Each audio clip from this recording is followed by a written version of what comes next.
I got so many fake friends. Oh my God, I hate them. I spray them with my ray gun and take one vacation. I got so many fake friends. Oh my God, I hate them. I spray them with my ray gun and take one vacation. Escape them. So, just to give a little bit of background into some of the things ePoultry do. It's not just like a one function platform. It's almost like a one-stop shop for various needs that poultry farmers have. Apart from sort of digitizing the process of their maintenance, even digitizing the process of them onboarding themselves. Like you said, pen and paper is not it's not just for the sake of, oh, we're doing things digitally now. For practical reasons, pen and paper is not as reliable as you'd like it to be. So now you want their, what they call KYC, their know your customer data, digitally. You'd want their sort of record keeping digitally. And it's about advisory services. It's about getting them financially ready for when they would have the opportunity to receive financing. But to do that, you need to onboard farmers onto this digital platform, right? Digital financial literacy, or digital literacy as a whole, we know, in our part of the world, unfortunately, is not as high as it should be. So with that in mind, what are the challenges of onboarding farmers digitally onto your platform? Okay, thank you for asking that question, Greg. So what I would say is that with ePoultry, what we do, or the problem that we're solving, two main problems, which is the lack of access to finance for farmers, as well as the lack of access to market. And as you rightly said, our platform has two phases. One, it's a SaaS, it's a software as a service for poultry farmers, and it's also a marketplace, which is a platform where farmers can sell profitably, right? So in terms of the onboarding farmers to use this platform, now we follow different, we actually follow the process before building this and before launching it out.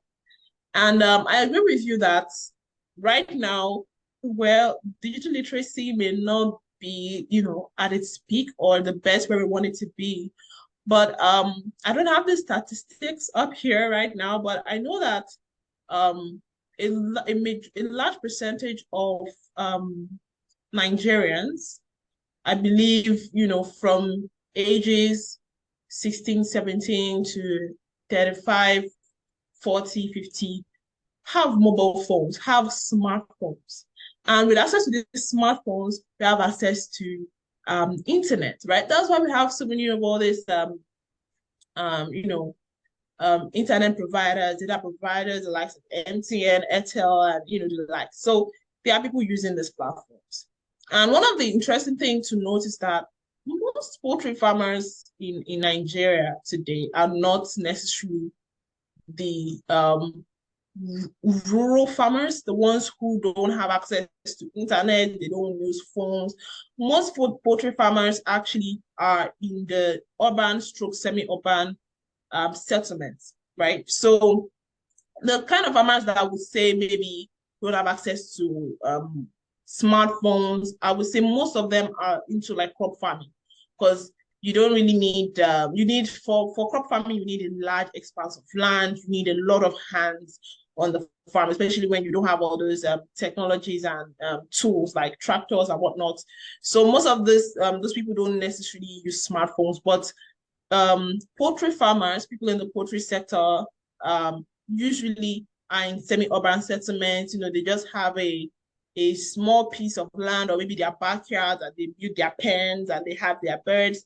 So I would say that one of the processes we took was, like I mentioned, we already have a business of over 10 years in the poultry sector. We have interacted with thousands of farmers already who are, into the poultry business. And most of these people we spoke to them. We asked them about their challenges. challenges we also experience as well. So we spoke to them, we identified, okay, these are the issues that they're having. And one of the main need that farmers have is the need to access funding. One of the major challenges they have is lack of access to finance. They want to take loans, they can't get loans because, banks, financing institutions view agriculture as, a risky business, right? So they are not very eager to invest. And currently, if you look at the statistics, agriculture receives about 0.9% of bank credit today. So that is a very little amount, not to talk about the different sectors in agriculture. So the platform really helps farmers to become more funding ready and investment ready. And we've made the platform so simple, so easy to use, so intuitive for the farmers, for the people using it. Because when we did our research, over 90% of the respondents, people we did our research with, said they use WhatsApp. So we modeled our platform in such a way that it's as easy to use as if you were using a tool like WhatsApp or a platform like WhatsApp, right? On the platform, they can actually put in their daily inventories, their daily records. So instead of using pen and paper, which is not reliable, I mean, pen and paper gets worn out, it can get torn, it can get lost. But when they have a platform where they can easily upload their information, of course, we have prompts to show them how to do certain things. We have onboarding videos to teach them how to do some of these things on the platform. So it's not difficult for them, right? And of course, we have our experts, we have our team always ready to support and help them and ensure that they are getting the best out of the platform.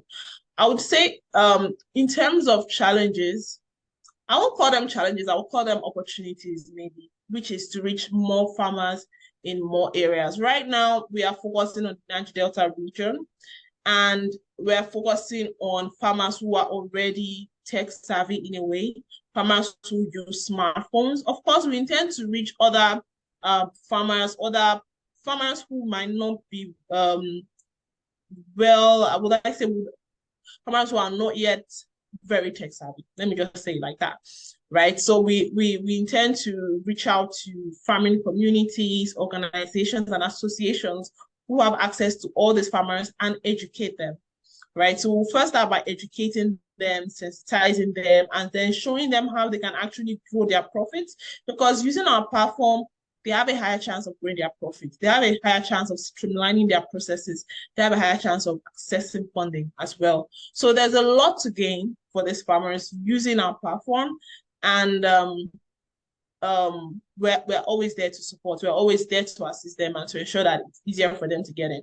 Right now, we recently launched the app, or recently launched our app, and we are still onboarding farmers. We're still getting farmers to use the platform. Right now, the platform is still, I would say, in beta, right? We are getting feedback from users who are using it currently to see how we could improve it and, reduce any inconsistencies or any areas that might pose an issue for farmers to use it before we now go broad in, penetrating the market and ensuring that it gets into the hands of all the poultry farmers in Nigeria in general. So I don't know if I answered your question. Yeah, you answered my question. In fact, you actually answered the question after the question, because I was going to ask you what are your incentives that you offer them in terms of getting onboarded, but you've gone into the digital aspect of training them. And you've also gone into something that I find very interesting, which is like a lot of people, they'll look at any sort of service that they have to use, where they have to appeal to a broad demographic, right? Like some X amount of farmers in this place, and they're like, oh no, do I have to go door to door to door to door? How do I find them, etc.? But you said you actually partner with, did you say it was actual associations now? So it's like you get the farmers through the associations, and then you now upskill them through the associations, which is like kind of connected to Charis Black, digitally upskilling them.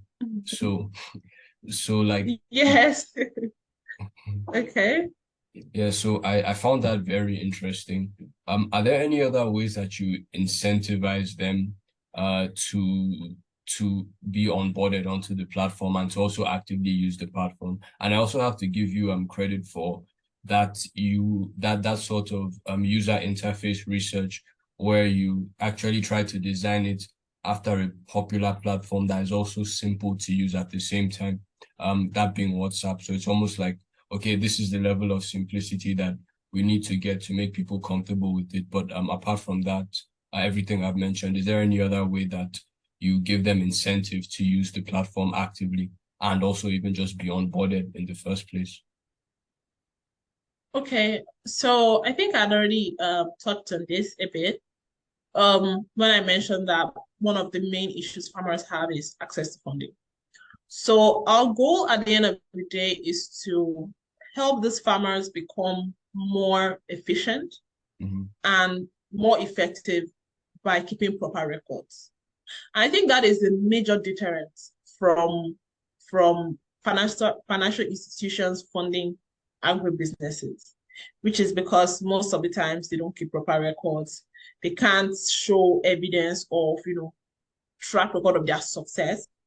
So one of the main incentive I would say for farmers to use ePoultry is that they're able to stand out. They're able to access the funding they need to grow exponentially in their businesses.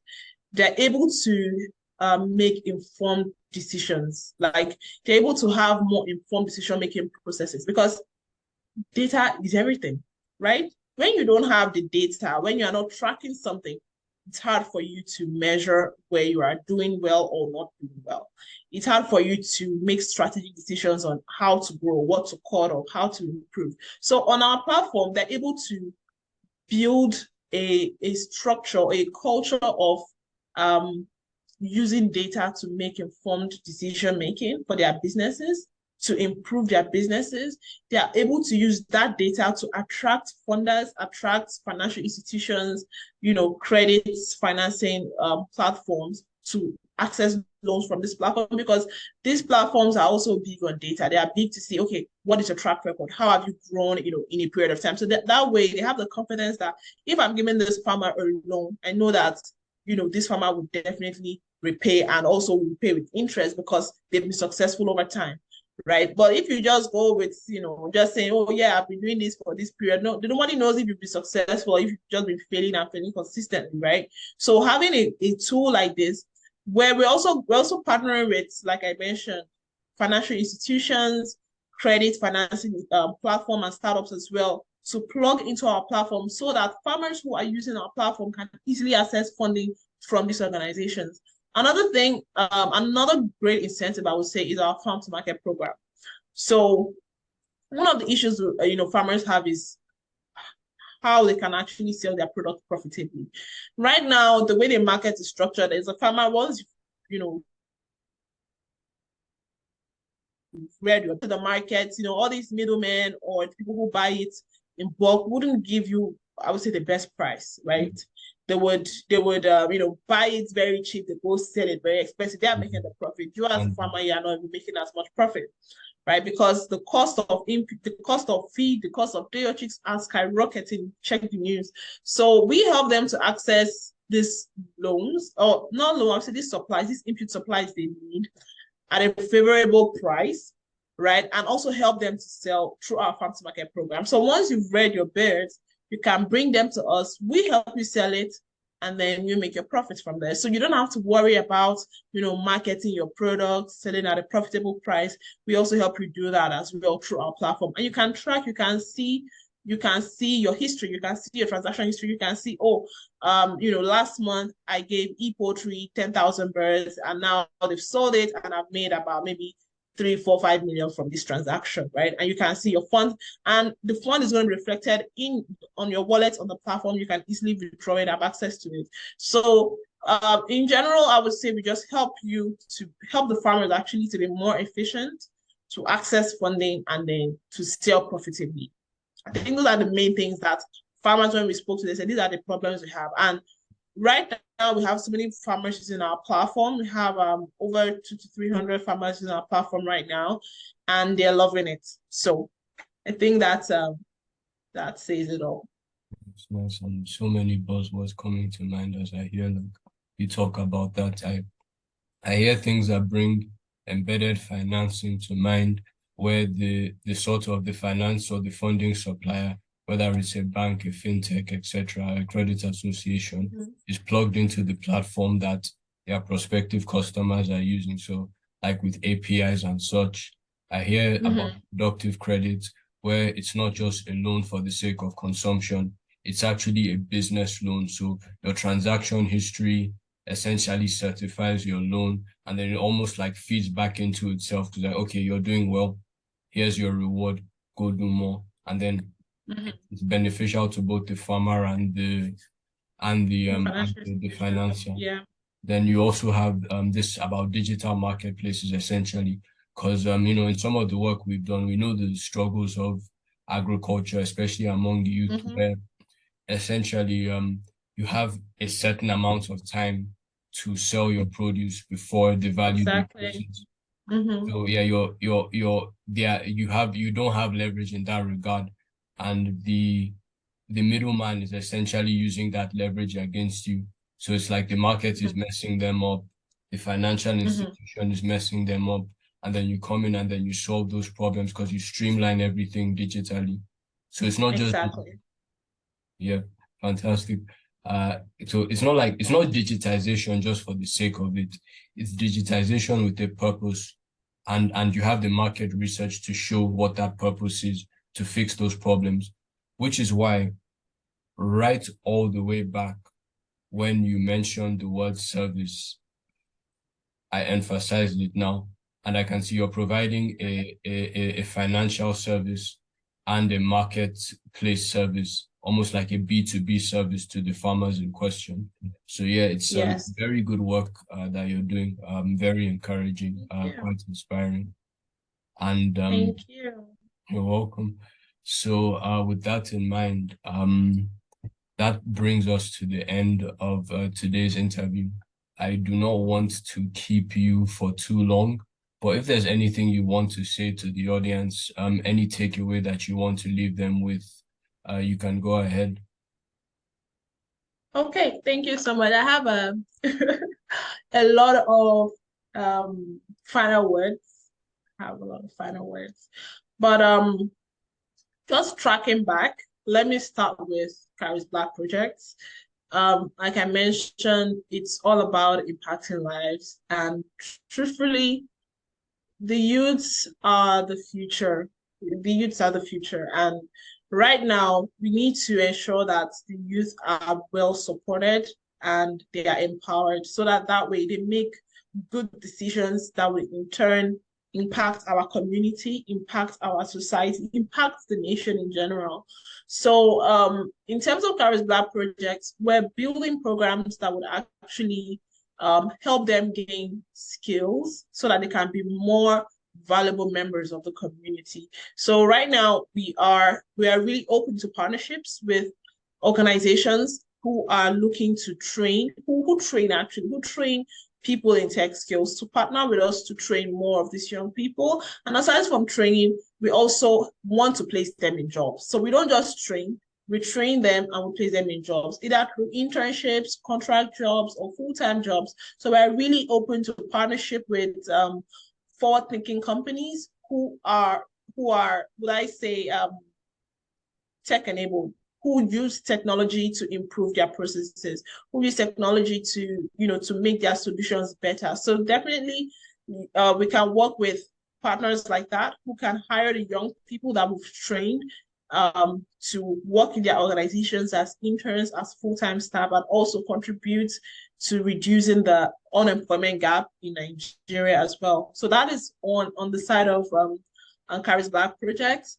And also for ePoultry, if there is any farmer watching this, listening to this, I would encourage you to come on the ePoultry platform, and I can assure you that you will be happy with yourself. You'll be happy with the growth that your business will experience in the next, 3 months, 6 months, 9 months, and 1 year. So you can go to ePoultry.africa and you can sign up to join as a farmer. Currently, it's free to sign up. So I would encourage you, sign up on the platform and start using it to improve your processes, improve your business, and increase your chances of accessing funding, accessing more profitable markets, and just improving your lives in general. So thank you so much, Gregory, for giving me this platform to share about what I love, what I'm doing. And I hope to see more of this. Thank you. Thank you very much, Goodness. And thank you everyone for listening. Like I said at the beginning, good morning, good afternoon, good evening, and goodbye. I got so many fake friends. Oh my God, I hate them. I spray them with my ray gun, then take one vacation, escape them. Been A1 since day one, so don't waste your hate on me. Can't take the weight from me. Focus on pay, homie. Real niggas, they know me. Respect my vibration. Vamos